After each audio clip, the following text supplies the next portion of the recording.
The Bureau of Internal Revenue files criminal cases against the so-called BGC Boys or Bulacan group of contractors. The BIR files the cases on Thursday, November 6, alleging 1.6 billion pesos in unreported income and related tax deficiencies from 2020 to 2024. Named in the complaint are former Department of Public Works and Highways Bulacan District Engineer Henry Alcantara, former Assistant District Engineer Bryce Erickson Hernandez, and former Construction Section Chief JP Mendoza.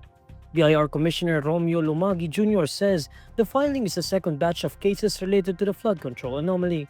Nakita natin na based on dun sa mga lifestyle checks na ginawa natin, yung kanilang mga ginastos na nakuha rin natin yan sa mga pagdinig na ginawa sa Senado at yung mga kanilang mga ari-arian, nakita natin na hindi tugma ito sa kanilang kinikita o yung mga reported na mga revenues nila at mga binayaran fees. Kaya naman na nagsampa tayo ng kaso ang total tax liabilities na nakita natin dito sa tatlong ito ay umaabot na mahigit 1.6 billion pesos. Alcantara, Hernandez, and Mendoza are being linked to fraudulent government flood control projects. The three are facing cases of tax evasion and willful failure to file and willful failure to supply correct and accurate information in their income tax returns.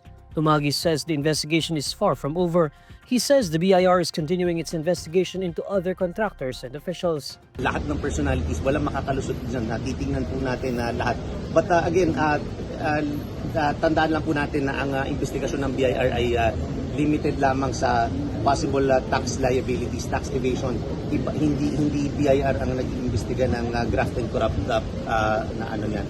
So, ang titingnan lang talaga natin kung tugma ba ang mga revenues sa mga ginagastos at mga ari-arian nila at kung hindi nagbayad ng tamang buwis ay yan ang habulin natin.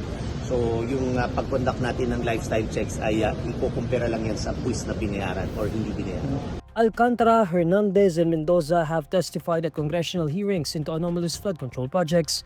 They revealed the supposed collusion between lawmakers, public officials, and contractors in a kickback scheme involving government infrastructure projects.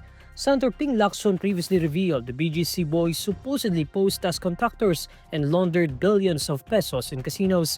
He said the BGC Boys lost over 950 million pesos in casinos, with their total transactions exceeding 1 billion pesos. Lacson also disclosed that his office obtained hundreds of documents indicating rigged and questionable bidding, impossible completion timelines, manipulated progress reports, and falsified public documents.